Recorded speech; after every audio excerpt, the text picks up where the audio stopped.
الحمد لله رب العالمين والصلاة والسلام على رسوله الكريم نبينا محمد بن عبد الله ومن تبعه بإحسان إلى يوم الدين أما بعد. அன்பார்ந்த சகோதர சகோதரிகளே, இது நம்முடைய கொள்கை வகுப்பு. இந்த வகுப்பில் நாம் இன்ஷா அல்லாஹ்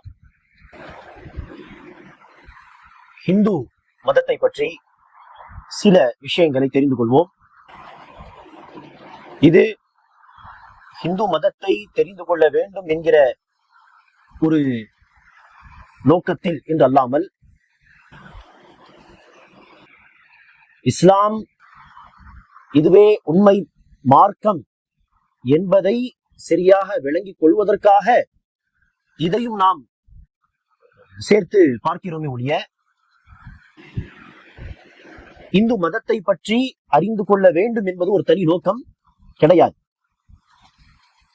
எந்த மதத்தை பற்றி படித்தாலும் சரி, இஸ்லாம் சத்திய மார்க்கம் என்பதை புரிந்து கொள்வதற்கு அது தொடர்பான சில தகவல்கள் நமக்கு உதவி செய்யும் என்று சொன்னால் தெரிந்து கொள்ளலாம்.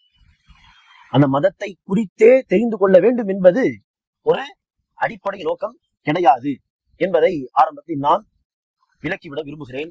அன்பானவர்களே, இந்து மதம் இந்த பெயரில் கூட சில மக்கள் நினைச்சுகிறார்கள், கேள்விகள் எழுப்புகிறார்கள். இந்த மதத்திற்கு இந்து மதம் தான் பெயரா? சிலர் சொல்கிறார்கள், இல்லை, இது இந்து மதம் என்பது கிடையாது, இந்து என்பது மதமே கிடையாது, இதுக்கு வேறு பெயர்கள் தான் உண்டு, சனாதன் மதம், இப்படி எல்லாம் பல கருத்துகள் உண்டு. ஆக மொத்தத்தில் இந்தியாவில் இந்த மதத்தை இந்து மதம் என்றுதான் பரவலாக சொல்கிறார்கள். அந்த அடிப்படையில் நாம் இந்து மதம் என்று சொல்கிறோம். மற்றபடி அந்த பெயர் சரியா தவறா என்கிற அந்த சர்ச்சையில் நாம் போகவில்லை. பரவலாக இந்த குறிப்பிட்ட இந்த மதத்தை இந்து மதம் என்றுதான் சொல்கிறார்கள். அந்த அடிப்படையில் நாம் இன்ஷா அல்லாஹ் இந்து மதம் என்கிற பெயரில் சில விஷயங்களை அந்த மதம் தொடர்பாக தெரிந்து கொள்வோம். அன்பானவர்களே, இந்த மதத்தில் பல கொள்கைகள் ஒரு பக்கம் இருந்தாலும், இதில் காலப்போக்கில் பல கொள்கை ரீதியாக பல மாற்றங்கள் அல்லது நடைமுறையில் பலவிதமான மாற்றங்கள் என்று காலப்போக்கில் பல விஷயங்கள் இதில் நுழைந்து விட்டது. காரணம், இது இயேசு கிறிஸ்து என்று நாம் சொல்லுவோமே, ஈசா அலைஹிஸ்ஸலாம், அந்த நபியுடைய காலத்திற்கு எப்படியும் ஒரு 15 நூற்றாண்டுகள் முன்பு தோன்றிய ஒரு மதம் என்பதாக சொல்லப்படுகிறது.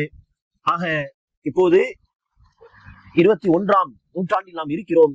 இந்த 20 நூற்றாண்டுகளுக்கு முன்பு ஒரு 10-15 நூற்றாண்டுகள் என்று சொன்னால் 3000 வருடங்கள் முன்பு தோன்றிய ஒரு மதம் என்பதாக இதை குறித்து சொல்லப்படுகிறது. ஆக 3000 வருடங்கள் முன்பு தோன்றிய மதம் என்று சொன்னால் காலப்போக்கில் பல விஷயங்கள் இதில் உள்ளே நுழைந்திருக்கும் என்பதை நாம் விளங்கிக் கொள்ள வேண்டும். ஒரு காலகட்டத்தில் ஒரு விதமான கொள்கைகள், இதில் ஆரியர்கள் உள்ளே வந்த பிறகு சில வித்தியாசங்கள் என்று பலவிதமான வித்தியாசங்கள் காலப்போக்கில் இந்த கொள்கையில், இந்த இந்து மதத்தில் வந்திருக்கிறது, ஏற்பட்டிருக்கிறது என்பதை நாம் புரிந்து கொள்ள வேண்டும். இந்த மதத்தை இந்த 3000 வருடங்கள் முன்பு உருவாக்கியவர் யார் என்று குறிப்பிட்ட ஒருவர் தான் இதை உருவாக்கினார் என்று சொல்வதற்கு எந்த ஒரு ஆதாரமும் இல்லை என்பதாக பலரும் சொல்கிறார்கள். ஆனால் சில குறிப்பிட்ட கொள்கைகளுக்கு இந்து மதம் என்று பெயர். மற்றபடி இதை உருவாக்கியவர் யார் என்று குறிப்பிட்ட எந்த ஒரு பெயரும் அறியப்படவில்லை.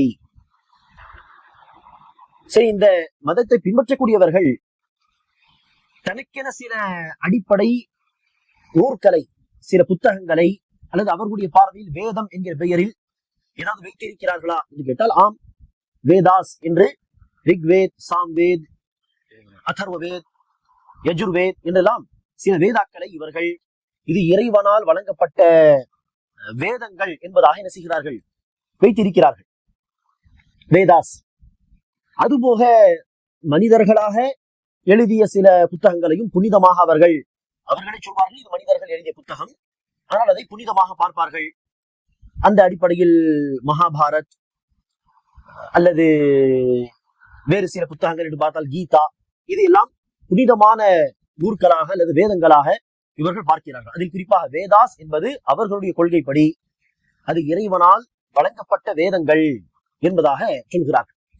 இதில் கவனிக்க வேண்டிய ஒரு விஷயம் என்னவென்றால், அன்பார்களே, இந்த வேதங்களிலே, இந்த வேதாஸ் என்று சொல்லக்கூடிய இந்த நூற்களிலே, ரிக்வேத் உதாரணத்திற்கு, இப்படிப்பட்ட வேதங்களிலே ஓரிரை கொள்கை சம்பந்தமாக ஆங்காங்கே பேசப்பட்டுள்ளது. ஓரிரை கொள்கை சம்பந்தமாக ஆங்காங்கே பேசப்பட்டுள்ளது.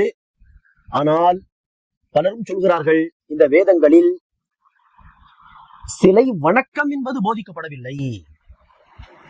சிலை வணக்கம் போதிக்கப்படவில்லை, ஆனால் ஓரிரை கொள்கை பற்றி ஆங்காங்கே பேசப்பட்டுள்ளது என்பதாக பலரும் இந்த விஷயத்தை பதிவு செய்கிறார்கள்.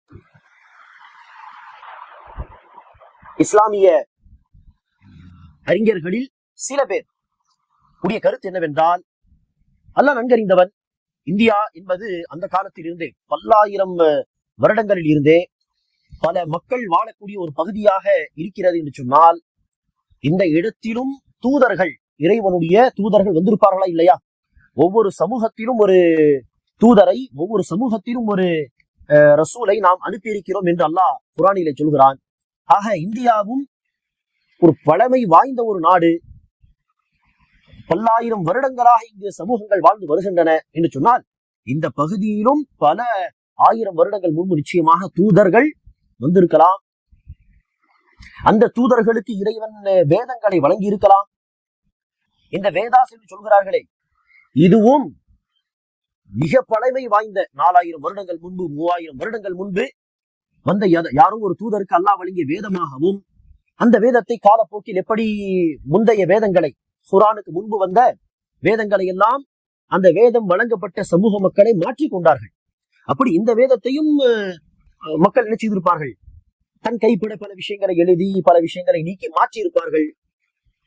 அவ்வாறு மாற்றப்பட்ட பிறகும் இறைவன் சொன்ன ஒரு சில விஷயங்கள் மிஞ்சிருக்குமா இல்லையா? அப்படி மிஞ்சி உள்ள அந்த விஷயங்கள் தான் என்னது?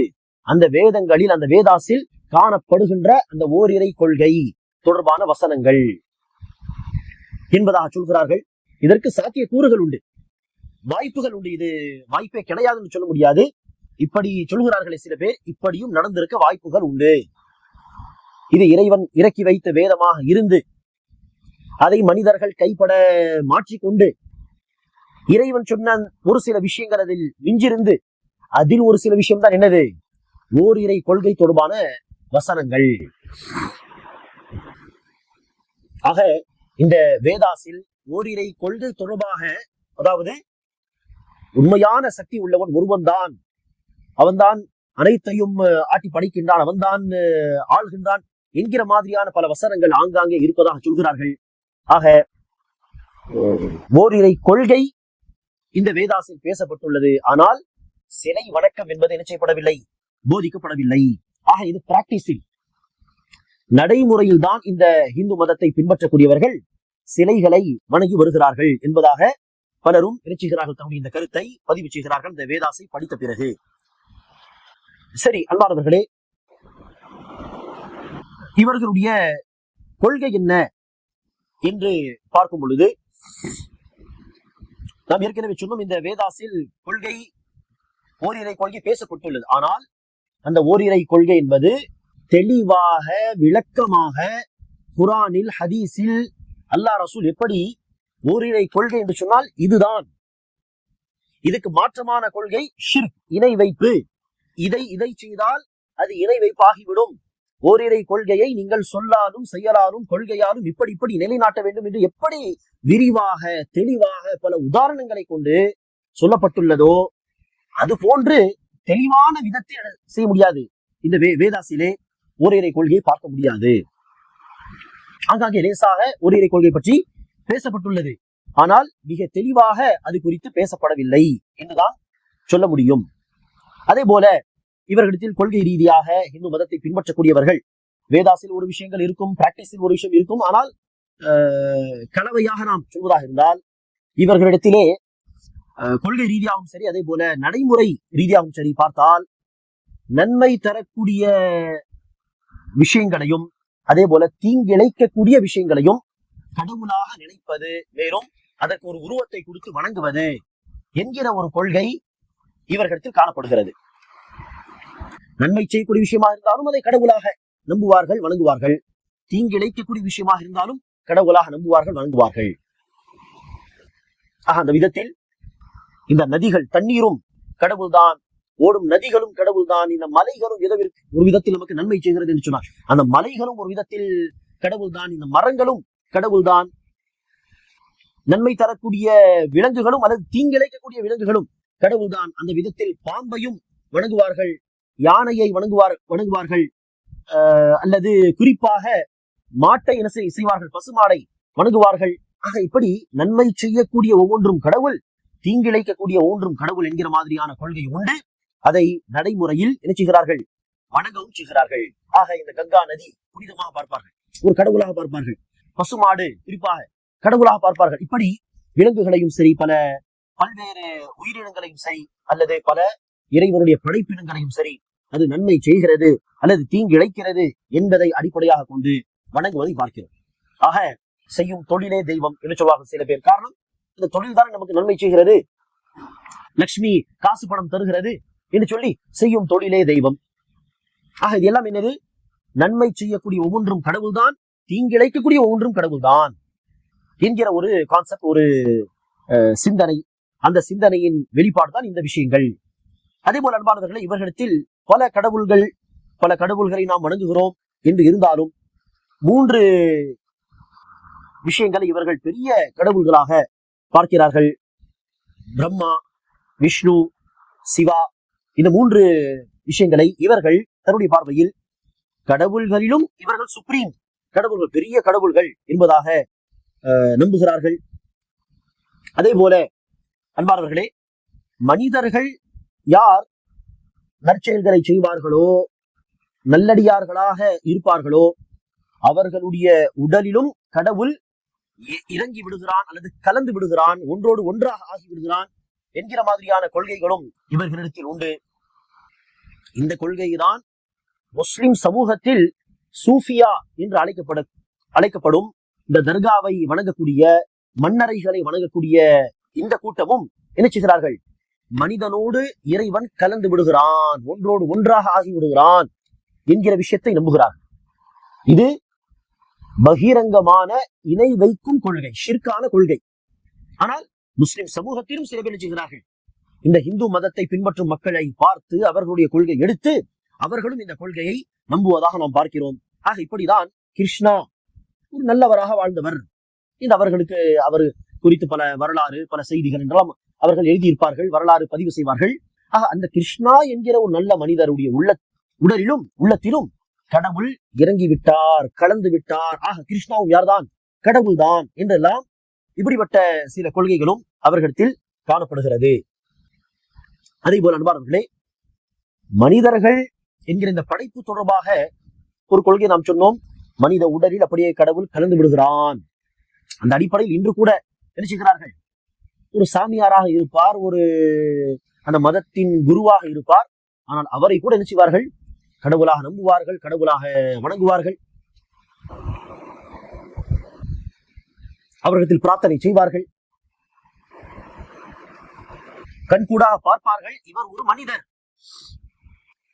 நம்மை போன்றுதான் இருக்கிறார், நம்மை போன்றுதான் சாப்பிடுகிறார், நம்மை போன்று இவருக்கும் மலஜலம் கழிக்க வேண்டிய தேவையும் இருக்கிறது,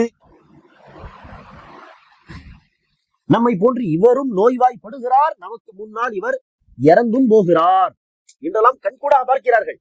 இருந்தாலும் என்ன செய்வார்கள், அந்த மனிதர்களை வணங்குவார்கள். ஆக இது என்னது, அந்த மனிதனுடைய உடலில் கடவுள் கலந்து விடுகிறான் என்கிற மாதிரியான ஒரு கொள்கை இருக்கும் காரணத்தினால் கண்கூடாக இவரும் நம்மை போன்ற ஒரு மனிதர் என்று தெரிந்த பிறகும் அந்த மனிதனை வணங்குவதாக பார்க்கிறோம். காலப்போக்கில் அந்த மனிதன் இறந்த பிறகு சிலை வைத்து நினைச்சுவார்கள், வணங்க தொடங்கி விடுவார்கள். எப்படி நன்மை செய்யும் தீமை செய்யும் ஒவ்வொன்றும் கடவுள் தான் என்கிற அடிப்படையில் மரத்தை ஏதாவது விபூதி பூசி, ஏதாவது குங்குமம் பூசி வணங்க தொடங்கி விடுகிறார்களோ, ஏதாவது கயிறு கட்டி அதை அடுத்து அந்த மரத்தை அல்லது செங்கல் இருக்கும் 4-3 செங்கலை வைத்து அதையும் வணங்க தொடங்கி விடுவார்களோ, இப்படி மனிதர்களையும் கடவுளாக நினைத்து வணங்குவது, அவர்கள் இறந்து விட்டார் அவர்களுக்கு சிலை வைத்து அவர்களை வணங்குவது என்கிற மாதிரியான கொள்கைகளை மனிதர்கள் விஷயத்திலே பார்க்கிறோம். இதே போல்தான் மனிதர்கள் விஷயத்தில் இவர்களுடைய ஒரு கொள்கைதான், மனிதர்கள் யாவரும் படைப்பு ரீதியாக சமம் கிடையாது. படைப்பு ரீதியாக மனிதர்கள் சமம் அல்ல. மாறாக கடவுளுடைய முகத்தில் இருந்து வந்தவர்கள் தான் இந்த பிராமின்ஸ்.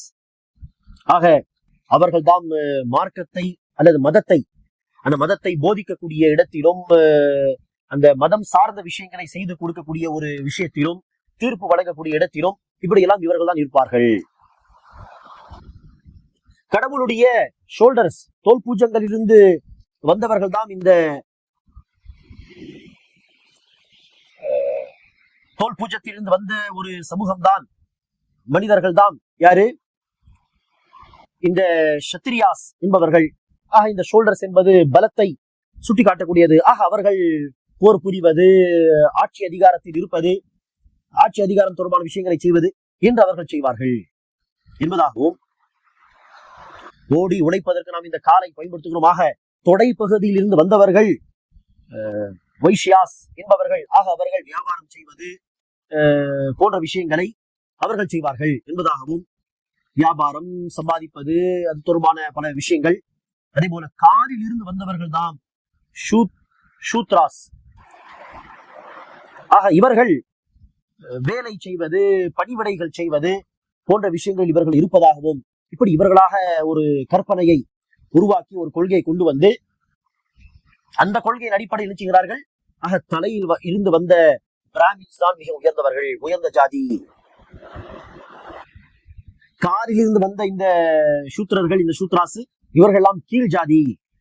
சொல்லப்போனால் மனிதர்களாக கூட நிச்சய மாட்டார்கள், பார்க்க மாட்டார்கள். இதற்கு எதிராக தான் ஒரு காலத்தில் தமிழ்நாட்டிலே பெரியார் அவர்கள் பல விதத்தில் போராடி, இந்த படைப்பால் எந்த ஒரு வித்தியாசமும் கிடையாது, இதெல்லாம் மூட நம்பிக்கைகள் என்றெல்லாம் சொல்லி என்ன செய்தார்கள்? போராடினார்கள். அதற்கு ஒரு பெரிய நல்ல ஒரு மாற்றத்தையும் பார்க்க முடிகிறது. ஆக இதெல்லாம் ஒரு பக்கம். இது ஒரு விதமான கொள்கை. சரி, கொள்கை ரீதியாக இவ்விடத்தில் காணப்படும் இன்னும் சில விஷயங்கள் என்று பார்த்தால், இந்த கர்மா என்கிற கொள்கை. கர்மா என்று சொன்னால் ஒரு விதத்தில் இஸ்லாம் என்ன சொல்கிறது? நன்மை செய்தாலும் தீமை செய்தாலும் சரி, உங்களுக்கு அந்த நன்மை தீமைக்கான கூலி என்பது இம்மையிலும் வழங்கப்படும், மறுமையிலும் வழங்கப்படும்.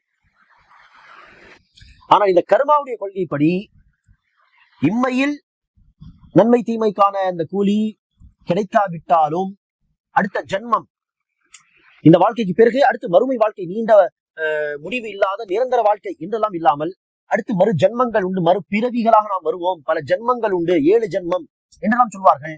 அந்த ஜென்மங்கள் அல்லது வேறு பிறவியாக வருவது என்கிற அந்த கொள்கையோடு இணைத்து, கர்மாவுடைய இந்த கொள்கை இணைத்து என்ன செய்வார்கள்? இந்த பிறவியில் நமக்கு அந்த கூலி கிடைக்காவிட்டாலும் நாம் செய்யக்கூடிய தீமைகளுக்கு அடுத்த பிறவியில் நிச்சயமாக அந்த கூலி கிடைக்கும். ஆனால் நடைமுறையில் இந்த கர்மாவை மக்கள் எப்படி நம்புகிறார்கள் என்று பார்க்கும் பொழுது, இந்த உலகத்திலேயே நிச்சயமாக இந்த செய்யக்கூடிய தீமைகளுக்கான நஷ்டம் என்பது வந்தே தீரும் என்பதாக சொல்கிறார்கள். ஆம், இஸ்லாமும் சொல்கிறது, தீங்கு இழைக்கக்கூடிய, பிறர் மீது அநியாயம் செய்வது, பிறர் மீது அநீதி இழைப்பது, அநியாயம், அக்கிரமம், அந்த பாவத்துக்கு குறிப்பாக மார்க்கம் சொல்கிறது, இந்த உலகத்திலேயே அதற்கான தண்டனையை சுவைத்தே ஆக வேண்டும், அனுபவித்தே ஆக வேண்டும். குர்ஆனும் சொல்கிறது, ஹதீஸும் அப்படி சொல்கிறது. இப்படி ஒரு விதமான ஒரு கொள்கை, கர்மா என்கிற கொள்கை இவர்களிடத்தில் காணப்படுகிறது. அதே போல மறு ஜன்மம், 7 ஜென்மங்கள் அல்லது வேறு பிறவியாக வருவது, இப்படிப்பட்ட கொள்கைகள், இப்படி பல விதமான கொள்கைகள் உண்டு. அதே போல எந்த பொருளாக இருந்தாலும் சரி, எந்த விஷயமாக இருந்தாலும் சரி, அந்த விஷயத்தில் கடவுள் இருப்பான். இது கடவுளுடைய வெவ்வேறு வடிவங்கள் தான், கடவுளுடைய வெவ்வேறு ரூபங்கள் தான் நம்முடைய கண்களுக்கு தெரியக்கூடிய இந்த வானம், இந்த பூமி, இந்த மலைகள் போன்ற ஒரு கொள்கையும் உண்டு. ஆகவேதான் கல்லையும் முள்ளையும் எல்லா விஷயங்களையும் இவர்கள் ஒரு விதத்தில் கடவுளாக பார்க்கிறார்கள். இதே கொள்கைதான் முஸ்லிம் சமூகத்தில் இருக்கக்கூடிய இந்த சூஃபியாக்கள், தர்கா வணங்கிகளும் இந்த கொள்கையை எடுத்துக்கொண்டு, இந்து மதத்திலிருந்து எடுத்துக்கொண்டு என்ன செய்கிறார்கள்? ஒவ்வொரு இடத்திலும் இறைவன் இருப்பான், எங்கும் இருப்பான், தூணிலும் இருப்பான், துரும்பிலும் இருப்பான் என்கிற மாதிரியான கொள்கைகளை என்ன செய்கிறார்கள்? இஸ்லாம் சொல்லக்கூடிய கொள்கையை விட்டுவிட்டு இந்த கொள்கையை பேசுகிறார்கள் இந்த சூஃபியாக்கள், தர்கா வணங்கிகள். இப்படி அன்பானவர்களே, பலவிதமான கொள்கைகள் உண்டு. அதை விலாவரியாக விளக்கமாக பேசக்கூடிய ஒரு தருணமோ அல்லது அதை பேச வேண்டிய ஒரு தேவையோ கிடையாது என்று சொல்லலாம். சுருக்கமாக நாம் இந்த விஷயங்களை எதற்காக பதிவு செய்கிறோம் என்று சொன்னால், இந்து மதம் என்பது அது ஒரு விதத்திலே வேதாசில் எழுதப்பட்ட மதத்திற்கும் நடைமுறையில் அவர்கள் என்ன செய்கிறார்களோ அந்த மதத்திற்கும் பல வித்தியாசங்கள் உண்டு என்பதையும் புரிந்து கொள்ள வேண்டும். அதே நேரத்திலே இது சத்திய கொள்கையாக இருந்தால் கல்லு முள்ளு மனிதர்கள் என்று எல்லா விஷயத்தையும் விலங்குகள் என்று எல்லா விஷயத்தையும் வணங்குவது என்பது சத்திய கொள்கையாக ஒருபோதும் இருக்காது. ஆக இந்த மதம் இந்த கொள்கை சத்திய கொள்கையாக இருந்தால் பார்க்கும் ஒவ்வொரு விஷயத்தை வணங்குவது என்கிற கொள்கை ஒருபோதும் இந்த மதத்தில் இருந்திருக்காது. ஆக ஷிர்கான கொள்கை, இறைவனுக்கு இணை வைக்கக்கூடிய கொள்கை எங்கிருந்தாலும் எந்த மதத்தில் இருந்தாலும் அது அசத்தியம்தான். சத்திய கொள்கை என்பது படைத்த இறைவனை வணங்குவது என்பதுதான் எப்போதும் சத்திய கொள்கை. இந்த இந்து மதம் என்பது 3000 வருடங்கள் முன்பு 4000 வருடங்கள் முன்பு தோன்றிய கொள்கை என்று சொன்னால் இதுவும் என்னது மனிதர்களால் உருவாக்கப்பட்ட கொள்கைதான்.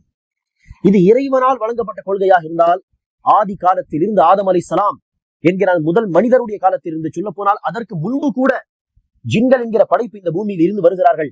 அந்த காலத்தில் இருந்து இறைவன் வழங்கிய ஓரிரை கொள்கைதான் சத்திய கொள்கையாக இருந்து வருகிறது. எந்த கொள்கை ஆரம்பத்திலிருந்து இருக்கிறதோ அதுதான் சத்திய கொள்கை. 3000 4000 வருடங்கள் முன்பு மனிதர்கள் மத்தியில் தோன்றிய கொள்கை என்று சொன்னால் அது இறைவனால் வழங்கப்பட்ட கொள்கை அல்ல, அது மனிதர்களால் உருவாக்கப்பட்ட கொள்கை. நபிகள் நாயகம் ஸல்லல்லாஹு அலைஹி வஸல்லம் அவர்கள் 1400 வருடங்கள் முன்பு வந்தார்கள் சொன்னால் அவர்கள் புதிய கொள்கையை கொண்டு வரவில்லை. அவர்கள் மறந்த கொள்கையை மக்களுக்கு நினைவூட்ட வந்தார்கள். சட்டத்திட்டங்கள் என்று பார்க்கும் பொழுது இது தடை செய்யப்பட்டது, செய்யக்கூடாது, இது செய்யலாம், இதை சாப்பிடலாம், இதை சாப்பிடக்கூடாது என்கிற சட்டத்திட்டங்களில் சில வித்தியாசங்களை அவர்கள் கொண்டு வந்திருப்பார்கள். இறைவன் அவர்களுக்கு புதிய சில ஷரியத் சட்டங்களை கொடுத்திருப்பார் நிச்சயமாக. ஆனால் கொள்கை என்று பார்த்தால், நம்பிக்கை சார்ந்த விஷயங்கள் என்று பார்த்தால் முகமது நபி அவர்கள் எந்த புதிய கொள்கையும் கொண்டு வரவில்லை, எந்த புதிய கோட்பாடையும் அவர்கள் கொண்டு வரவில்லை. மாறாக அவர்கள் கொண்டு வந்த கொள்கை எல்லாமே ஏற்கனவே சொல்லப்பட்ட கொள்கைதான். ஆதி காலத்திலிருந்து ஆதம் அலைஹிஸ்ஸலாம் என்கிற முதல் நபர்களுடைய காலத்திலிருந்து மனிதர்கள் மத்தியில் இருந்த கொள்கைதான். அந்த கொள்கையை மறந்து மக்கள் வழி தவறி போகும் பொழுதெல்லாம் இந்த பூமிக்கு இறைவனுடைய தூதர்கள் வந்தார்கள். அப்படிதான் மறந்த பாடத்தை நினைவூட்டுவதற்காக, அதை சரி செய்வதற்காக, மக்களை நேர்வழியின்பால் அழைப்பதற்காக தான் இறுதி தூதராக முஹம்மது ஸல்லல்லாஹு அலைஹி வஸல்லம் அவர்கள் வந்தார்கள். ஆகவே எந்த கொள்கை ஆரம்பத்திலிருந்து இருக்கிறதோ, இறைவனால் வழங்கப்பட்ட கொள்கையாக இருக்கிறதோ அதுதான் சத்திய கொள்கை. சில நூற்றாண்டுகள் முன்பு அல்லது பல நூற்றாண்டுகள் முன்பு தோன்றிய கொள்கை என்று சொன்னால் அது மனிதர்களால் உருவாக்கப்பட்ட கொள்கை என்பதையும், அதே நேரத்தில் என்ன செய்கிறார்கள் இந்த மதத்தவர்கள், என்ன நம்புகிறார்கள் என்பதை பார்க்கும் பொழுதும் நன்மை செய்யக்கூடிய ஒவ்வொன்றும் கடவுள் தான், தீமை செய்யக்கூடிய ஒவ்வொன்றும் கடவுள் தான், ஒவ்வொரு பொருளிலும் கடவுள் இருக்கிறது, ஒவ்வொரு மனிதனும் கடவுள் தான் ஒரு விதத்திலே, அல்லது நல்லது செய்யக்கூடிய ஒவ்வொரு மனிதனுடைய உடலில் கடவுள் கலந்து விடுகிறான். இதெல்லாம் சிந்தித்து பார்த்தால், மேலும் இஸ்லாம் சொல்லக்கூடிய கொள்கையோடு ஒப்பிட்டு பார்த்தால் இது எல்லாமே அசத்திய கொள்கைகள் என்பதை நாம் விளங்கிக் கொண்டு மனிதர்களால் உருவாக்கப்பட்ட கொள்கைகளை விட்டுவிட்டு இறைவனால் வழங்கப்பட்ட கொள்கையை நாம் ஏற்று நடக்க வேண்டும். ஆக இஸ்லாம் சத்திய மார்க்கம் என்பதை உறுதியாக புரிந்து கொள்வதற்காக தான் இந்த ஒரு சில தகவல்களை நாம் தெரிந்து கொள்ள வேண்டுமே ஒழிய மற்ற மதத்தை குறித்து அறிந்து கொள்ள வேண்டும் என்கிற கட்டாயமோ அவசியமோ நமக்கு கிடையாது என்பதை மீண்டும் நான் சொல்லிக்கொள்ள ஆசைப்படுகிறேன். அல்லாஹ் சுப்ஹானஹு வ தஆலா அனைவருக்கும் இஸ்லாம் சத்திய மார்க்கம் என்பதை அறிந்து கொண்டு அதில் உறுதியாக இருப்பதோடு அதை வாழ்க்கையில் கொள்கை ரீதியாகவும் சொல்லாலும் செயலாலும் நடைமுறைப்படுத்தக்கூடிய பாக்கியத்தை நமக்கு தருவானாக. ஆமீன். அஸ்ஸலாமு அலைக்கும் வரஹ்மத்துல்லாஹி வபரகாத்துஹு.